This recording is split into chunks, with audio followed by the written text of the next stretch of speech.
Ce soir, le béton frais du tarmac de Bunia reflète la lumière des projecteurs de chantier, signe tangible qu'un État peut encore construire dans ces zones les plus éprouvées. Et pourtant, à 300 km de là, le village de Bafuacoa fume encore de ses maisons incendiées. Ces deux images résument notre pays ce jeudi 2 avril 2026. Bienvenue dans votre édition d'Inside News RDC. Ce soir, nous saluons tout particulièrement Joseph Ntumba, qui nous fait l'honneur de nous ouvrir sa soirée. Bonsoir Joseph. Un grand bonsoir également à nos compatriotes au Caire, à Séoul et à Dublin. Votre regard fidèle sur la mère patrie nous oblige chaque soir à aller plus loin dans l'exigence. Notre pays se lie ce soir en deux registres simultanés. Celui de l'ambition économique portée par un forum historique entre Kinshasa et Luanda qui chiffre enfin ce que nos 2500 km de frontières communes pourraient produire et celui d'une douleur qui ne se tait pas dans l'Ituri, là où des machettes ont à nouveau frappé des civils dans la nuit. Ces deux réalités ne sont pas séparées. Elles parlent toutes les deux de notre capacité ou non à construire un État qui protège et qui prospère en même temps. Ce soir, la vérité sur les mouvements du M23 à Lubero, retrait réel ou manœuvre calculée, le carnage de Bafuacoa, au moins 11 de nos compatriotes tués cette nuit dans l'Ituri. Et notre dossier du jour confié à Rosaline qui a disséqué le forum Angola-RDC pour nous, derrière les discours de fraternité, un chiffre qui fait mal, 0,3%. Restez avec nous, c'est parti pour vos informations. Dans la nuit du mercredi 1er au jeudi 2 avril 2026, le village de Bafuacoa, chef-lieu historique de la chefferie de Bandaka, situé à 148 km de Mombasa Centre sur la route nationale 4 en Ituri, a été attaqué par des combattants présumés des forces démocratiques alliées. Au moins 11 civils ont été tués, selon plusieurs sources concordantes. Plus de 60% des habitations ont brûlé. Des motos, au moins un véhicule, réduit en cendres. Les forces démocratiques alliées ne sont pas un groupe armé ordinaire. Classées organisation terroriste par les États-Unis depuis 2021 et d'origine ougandaise, elles opèrent en Ituri et au Nord Kivu depuis des décennies, en s'appuyant sur des réseaux de financement qui ont été documentés jusqu'au Mozambique et en Somalie. En ce début d'avril 2026, l'Ituri figure parmi les zones de crise humanitaire les plus sévères du continent selon les rapports du Bureau de coordination des affaires humanitaires de l'ONU. Ce contexte alarmant n'a pas pesé sur le calendrier des assaillants. Le commissaire supérieur de la police nationale congolaise dans la zone, Matadi Muyapandi Jean-Baptiste, confirme l'attaque. Il annonce que les dispositifs sécuritaires ont été activés pour, selon ses termes, éradiquer le phénomène. Il présente ses condoléances aux familles. Le gouvernement, lui, prétend mener depuis plusieurs jours des opérations militaires contre les ADF vers Mushasha, à l'ouest du territoire. Les données compilées par la société civile de l'Ituri depuis mars 2026 dessinent une ligne différente. Depuis le début du mois de mars, une dizaine de villages du territoire de Mombasa ont subi des attaques similaires. Dieudonné Lossa, coordonnateur de la société civile de l'Ituri, relève un fait particulièrement douloureux. Certains habitants commençaient à regagner leur foyer.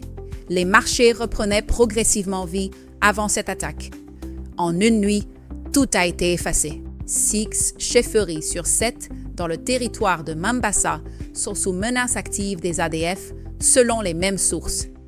Maître Jospin Paluku Momboa, cadre de la nouvelle société civile congolaise à Mombasa, ne mâche pas ses mots. Il appelle à ne pas banaliser la menace et exhorte les habitants à redoubler de vigilance. Ce qu'il dénonce, c'est la libre circulation des combattants ADF sur des axes que nos forces de sécurité sont censées contrôler. Sur l'axe Mombasa-Kisangani, cette liberté de mouvement révèle un fossé croissant entre les annonces de sécurisation et la réalité de ces routes ensanglantées. Pour les foyers de l'Ituri, cette nuit n'est pas un fait divers. C'est la destruction du peu qu'il restait, des motos qui permettaient de vendre au marché, des maisons qui représentaient des années d'épargne. une route qui conditionnait la fluidité du moteur économique de toute la zone. Bafouakoa est presque vidée de ses habitants ce soir. La RN4, axe commercial vital qui relie Mambasa à Kisangani, est coupée. C'est notre économie de l'Est qui saigne encore. Combien de Bafouakoa faudra-t-il encore? Les opérations vers Muchacha sont réelles, mais elles se déroulent à 300 km d'un village qui brûle dans la même nuit. Cette géographie de la douleur, nos décideurs doivent la regarder en face. Ce n'est pas seulement l'Ituri qui souffre ce soir. C'est une province entière qui teste notre capacité nationale à choisir entre gérer les conflits et les résoudre. Et ce choix engage chacun de nous, de Kinshasa au Kivu, du Maniema à la Lomami. La sécurité d'un Congolais de Bafouakoa est la condition de la dignité de chaque Congolais. Ce tableau de violence documenté forme un contraste saisissant avec les messages qui ont envahi les réseaux sociaux dans les heures ayant suivi la qualification de nos léopards. Et c'est précisément de ce contraste que nous devons parler. 52 ans, c'est le temps qu'il aura fallu pour que nos léopards retrouvent la Coupe du Monde de la FIFA. La qualification pour le Mondial 2026, organisée en Amérique du Nord, est une réalité que nos parents n'avaient pas connue depuis 1974, depuis l'époque où ce pays s'appelait encore le Zaïre. Et dans la foulée de cette qualification, quelque chose d'inattendu s'est produit. Les officiels rwandais ont pris la parole publiquement pour nous féliciter. Olivier Nduhungirehe, ministre des Affaires étrangères et de la coopération internationale du Rwanda, a publié un message saluant la fin d'un demi-siècle d'absence et notant que la RDC devenait la 10e nation africaine qualifiée pour ce mondial élargi. Il a ajouté que malgré le contexte dans la région des Grands Lacs, une proportion importante de la population rwandaise a historiquement nourri une affection particulière pour les léopards. Yolande Makolo, porte-parole officielle du gouvernement rwandais, a publié à son tour un texte évoquant la diversité provinciale des joueurs portant un seul maillot, avec en conclusion le mot Lingala Fimbu. L'appareil gouvernemental rwandais a parachevé cette communication concertée par l'intervention du ministre d'État chargé des Sports, Rwego Engarombe. Adoptant une posture institutionnelle alignée sur son portefeuille ministériel, le dirigeant a publié un message d'encouragement direct aux léopards, chiffrant les 52 années d'attente et célébrant la survie d'un objectif sportif au fil des décennies. Rwego Engarombe a défini cette qualification comme une séquence décisive pour la République démocratique du Congo, y voyant également l'émission d'un signal continental puissant pour le développement du football africain dans son cheminement vers la Coupe du Monde de la FIFA 2026. Cette intervention, dépourvue des sous-entendus politiques de ses collègues, valide néanmoins l'existence d'une directive gouvernementale globale à Kigali, consistant à afficher une solidarité sportive panafricaine sans équivoque envers le voisin congolais.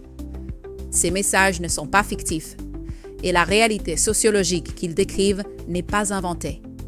Le peuple rwandais a historiquement suivi nos léopards, absorbé notre musique, intégré notre culture dans son quotidien. Cette porosité entre les deux peuples est réelle, profonde, antérieure aux États modernes. L'appropriation du Fimbu lors des précédentes éditions de la CAN par des supporters rwandais en témoigne. Quand les ministres de Kigali invoquent l'affection de leur population pour notre équipe, ils ne s'appuient pas sur une fiction.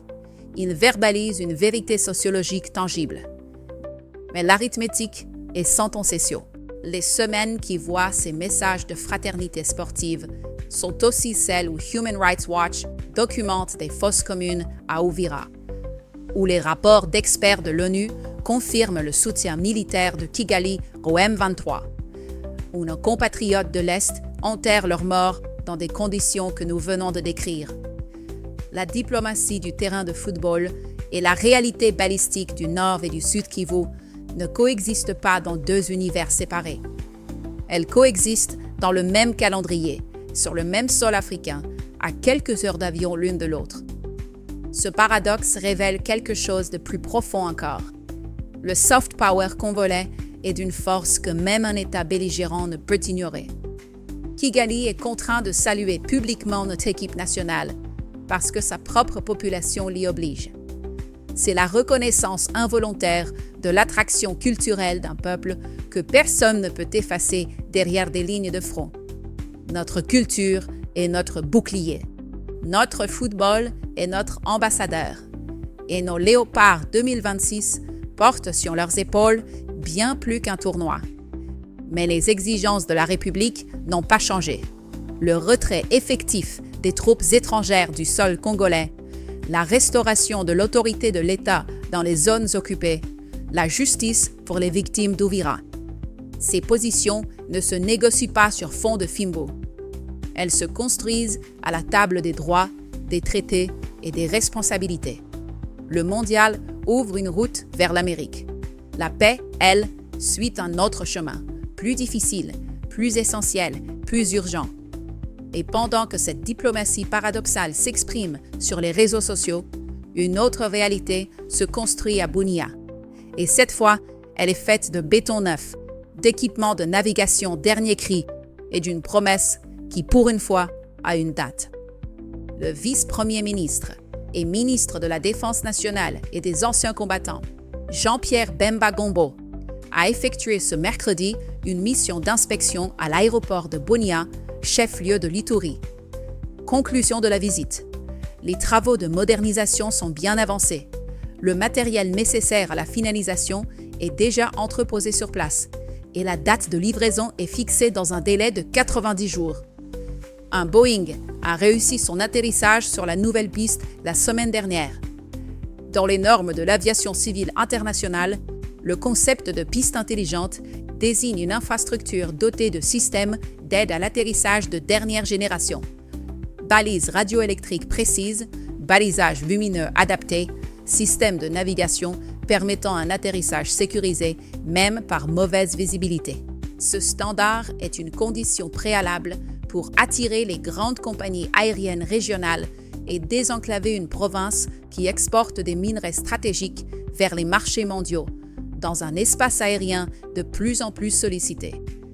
Le lieutenant-général Luboya Kashama Johnny, gouverneur militaire de l'Ituri et commandant des opérations, annonce que la prochaine étape sera la venue du chef de l'État pour couper le ruban symbolique de l'infrastructure.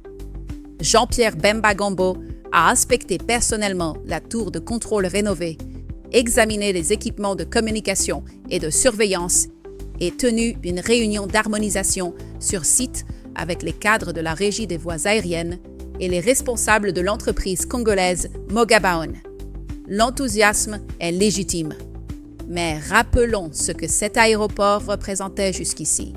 Une piste incapable d'accueillir les gros porteurs. Une tour de contrôle en deçà des normes internationales. Un frein colossal aux échanges d'une province classée zone de crise humanitaire.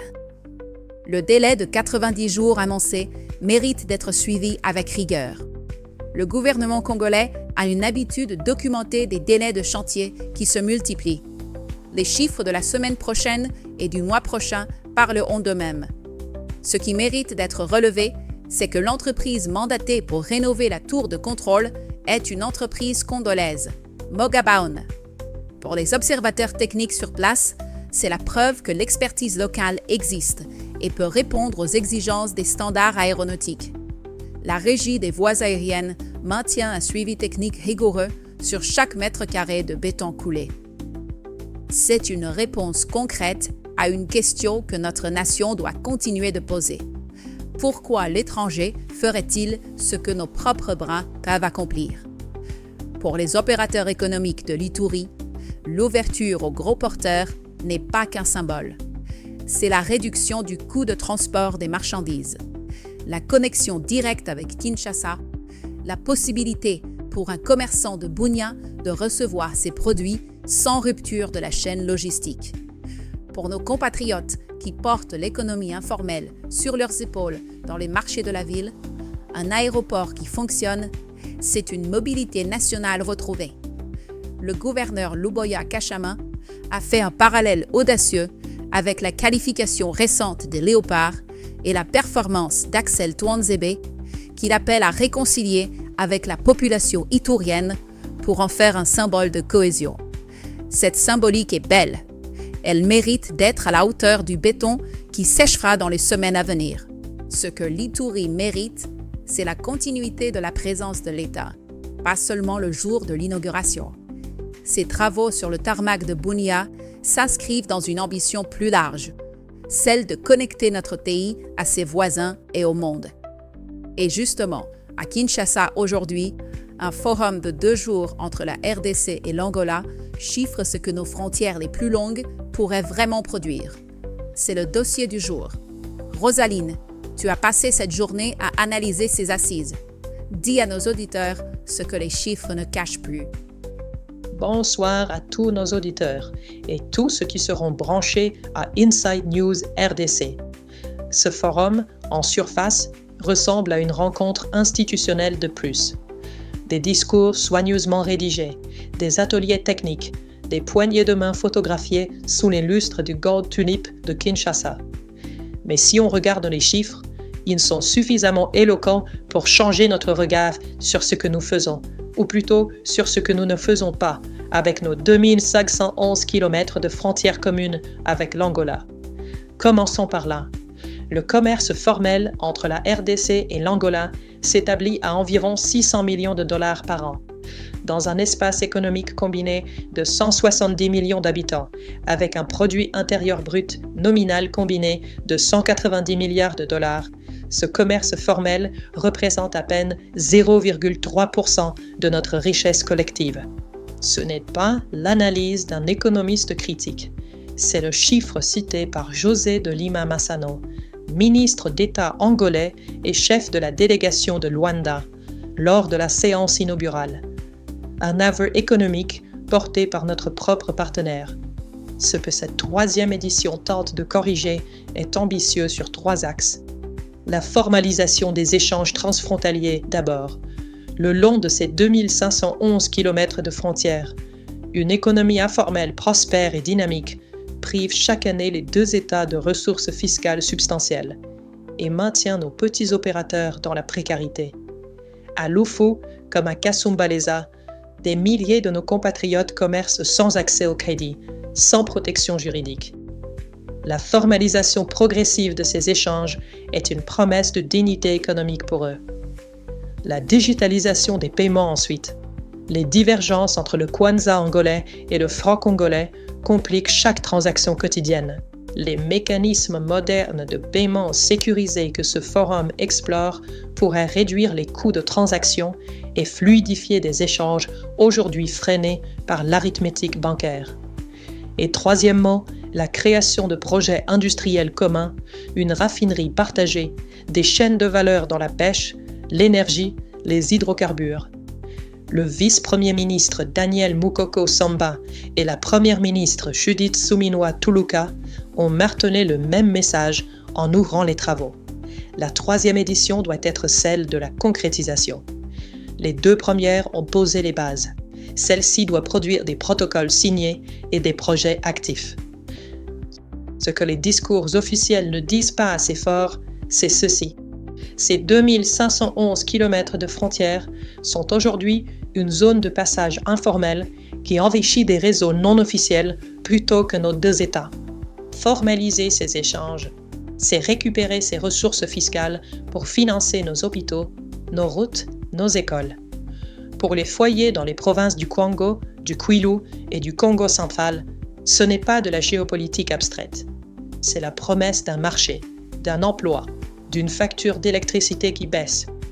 Les travaux se poursuivent ce jeudi avec des ateliers sur la pêche, les transports, les hydrocarbures et l'électricité. La clôture officielle avec la première ministre devrait sanctionner des engagements concrets. Les Congolais ont entendu beaucoup de forums. Ils attendent les kilomètres de routes asphaltées, les postes frontaliers modernisés, les joint ventures industriels. La suite dira si ce forum était un moment de vérité ou un moment de plus. Narsevin, les faits sont posés. La nation ne mesure pas l'écart entre ce soir et dans 6 mois. Merci Rosaline. Un chiffre reste gravé ce soir. 0,3% d'un potentiel de 190 milliards de dollars. nos décideurs savent désormais exactement où creuser. Nous suivrons l'exécution de ces engagements avec la même rigueur que nos auditeurs attendent de nous. Ces enjeux d'infrastructure et de connectivité ne se jouent pas qu'aux frontières internationales. À l'intérieur du pays, 2 accords signés ce jeudi disent aussi quelque chose sur notre volonté de se connecter au monde numérique. Ce jeudi à Kinshasa, l'Agence nationale pour la promotion des investissements et Helios Towers DRC ont signé une convention d'investissement pouvant atteindre 110 millions de dollars. L'objectif est d'accélérer le déploiement de nouveaux sites de télécommunications, en milieu urbain certes, mais surtout dans les zones rurales qui attendent encore une connexion stable. Helios Towers est présente en RDC depuis 2011. Elle exploite aujourd'hui près de 2800 sites d'infrastructures télécom, dont 760 en zone rurale, couvrant environ 37 millions de nos compatriotes. Depuis son implantation, l'entreprise déclare avoir investi plus de 700 millions de dollars et contribué à hauteur de 275 millions de dollars en taxes locales. Sa main-d'œuvre est composée à 98% de Congolais. Maxent Bekangba, directeur général de Helios Towers DRC, présente cet accord comme une étape dans un engagement de long terme. Rachel Pongvoluamba, directrice générale de l'ANAPI, y voit la démonstration de l'attractivité croissante de notre pays pour les investisseurs du numérique. Les chiffres sont solides, mais la question qui mérite d'être posée reste entière. Ces 110 millions atteindront-ils effectivement les provinces enclavées du Maniema, du Tanganyika, de l'Équateur? Ou resteront-ils concentrés sur les axes Kinshasa-Lubumbashi où la rentabilité est déjà assurée? La connectivité nationale ne protège nos foyers que si elle est universelle. De la connexion numérique à l'éducation numérique, former les esprits et les connecter sont les 2 faces d'un même pari sur notre avenir collectif. Ce jeudi, toujours à Kinshasa, le ministère de l'Éducation nationale et Nouvelle Citoyenneté a signé un mémorandum d'entente avec le Fonds de développement du service universel. L'accord porte sur la mise en place d'un réseau interconnecté reliant l'administration centrale aux services provinciaux, aux bureaux gestionnaires et aux établissements scolaires du pays. Objectif affiché, centraliser et fiabiliser les données scolaires, faciliter la circulation de l'information et améliorer la gouvernance du secteur à tous les niveaux. Ce projet s'inscrit dans le plan quinquennal 2024-2029 du ministère, qui fait du numérique un levier de transformation prioritaire. Pour un pays où des millions d'enfants étudient encore dans des établissements sans électricité fiable, sans connexion Internet, parfois sans tableau de classe, cet accord représente une direction. Mais une direction ne vaut que si elle est financée, calendriée et exécutée avec la rigueur que méritent nos enfants. L'éducation est le seul investissement qui produit à la fois de la citoyenneté et de la compétitivité économique. Reste à voir si ce mémorandum de papier deviendra une réalité pour nos écoliers de Kamituga, de Kenge ou de Butembo avant la fin du quinquennat. Ces chantiers intérieurs, numériques, infrastructures, commerce transfrontalier se jouent aussi sur une scène internationale qui, ce soir, impacte directement notre quotidien. 2 signaux venus du monde méritent notre attention. À Doha, ce jeudi, le représentant personnel du chef de l'État, Mambo Sita, accompagné du conseiller spécial Jean-Claude Kabongo, a transmis à l'émir Tamim bin Hamad Al Thani le soutien de la République démocratique du Congo. Le président Félix-Antoine Tshisekedi Tshilombo a exprimé la solidarité de notre nation face à ce qu'il qualifie de poursuite de l'agression iranienne contre le Qatar, affirmant son soutien aux mesures de Doha pour protéger sa souveraineté et celle de ses citoyens. Ce positionnement s'inscrit dans un contexte géopolitique d'une gravité rare. Depuis le 28 février 2026, les frappes conjointes américano-israéliennes sur l'Iran ont déclenché une série de représailles iraniennes contre les États du Golfe, dont le Qatar, frappé à plusieurs reprises malgré le rôle de médiateur historique que Doha avait joué. Le 18 mars, le Qatar a expulsé les attachés militaires iraniens. Le 1er avril, l'Iran a encore tiré 3 missiles de croisière sur le Qatar, 2 interceptés, un troisième ayant atteint un pétrolier. Notre positionnement n'est pas que moral. Le Qatar abrite d'importants fonds souverains qui cherchent des destinations d'investissement en Afrique. Un pays riche en ressources stratégiques comme le nôtre a intérêt à soigner ce partenariat. La solidarité que Kinshasa exprime ce soir à Doha est aussi une diplomatie économique qui se construit patiemment, sujet par sujet, visite par visite. Et si la diplomatie du Golfe nous concerne de loin, la guerre qui s'y déroule, elle, frappe déjà nos pompes à carburant. La fermeture du détroit d'Ormuz par l'Iran depuis le 4 mars 2026, consécutive au conflit américano-israélo-iranien, a provoqué la plus grave crise énergétique mondiale depuis des décennies, selon le directeur de l'Agence internationale de l'énergie. Ce jeudi 2 avril, le baril de Brent s'échange autour de 101 $. C'est un recul sensible par rapport au pic de 118 $ atteint lors du paroxysme de la confrontation militaire entre les États-Unis et l'Iran en mars. Une confrontation qui avait fait bondir les prix de plus de 60% en un seul mois, leur plus forte hausse mensuelle depuis 1988. Qatar Energy a déclaré force majeure sur tous ses contrats d'exportation de gaz naturel liquéfié après que ses installations de Ras Laffan ont été ciblées par des drones iraniens. Pour la RDC, ce choc est loin d'être abstrait. Notre pays importe la quasi-totalité de ses produits pétroliers raffinés. Chaque dollar supplémentaire sur le baril se traduit par une pression sur les prix du carburant à Kinshasa, sur les tarifs de transport à Lubumbashi, sur les coûts d'approvisionnement des marchés au Kivu.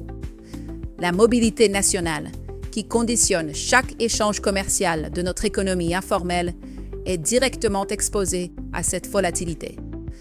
La question n'est pas de savoir si nous sommes en guerre dans le Golfe. La question est de savoir si notre État dispose d'un plan de réponse au choc pétrolier externe. Un filet de protection pour nos ménages, un mécanisme de lissage des prix à la pompe, une stratégie de diversification de nos approvisionnements. Ce que le Golfe nous dit ce soir, c'est que notre dépendance aux importations de carburant est une vulnérabilité souveraine que nous n'avons pas encore traitée. Avant de clore cette édition, voici les signaux que le terrain envoie ce soir et que la nation doit entendre. Notre pays ne vit pas seulement dans ses dossiers de fond. Il vit aussi dans ces informations qui, prises séparément, semblent mineures, mais qui ensemble décrivent exactement l'état réel de la nation ce soir. À Lubero, le retrait de Katondi mérite qu'on s'y arrête. Cette position avancée de l'AFC M23, occupée depuis plus d'un an à 18 km de Lubero Centre, a été abandonnée sans affrontement le 1er avril. Les combattants sont partis en emportant leur matériel militaire. Une zone vide, mais stratégique, désormais sous observation. Ce qui pose la question dans les mêmes heures. L'AFC M23 a repris le contrôle de Kalonge et de Lubango, deux localités à une trentaine de kilomètres de Lubero Centre, à l'issue de combats contre les Wazalendo. Ce mode opératoire, abandonner une position exposée pour en consolider d'autres, alimente l'hypothèse d'un repositionnement stratégique plutôt que d'un désengagement réel. Des localités comme Dumbi, Boma, Iteya, Buhaya changent de main plusieurs fois par semaine.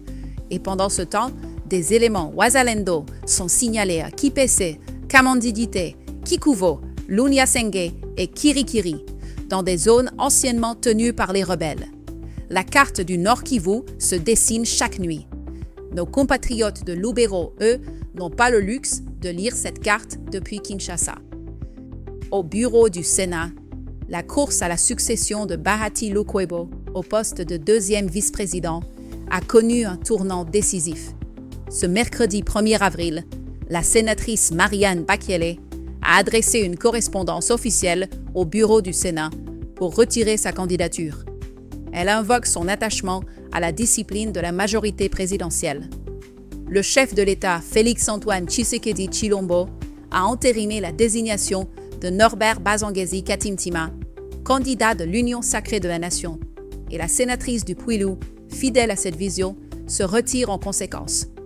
Norbert Bazangezi est donc désormais seul en lice. Ce vendredi 3 avril, après la campagne électorale et l'audition du candidat, l'élection formelle aura lieu.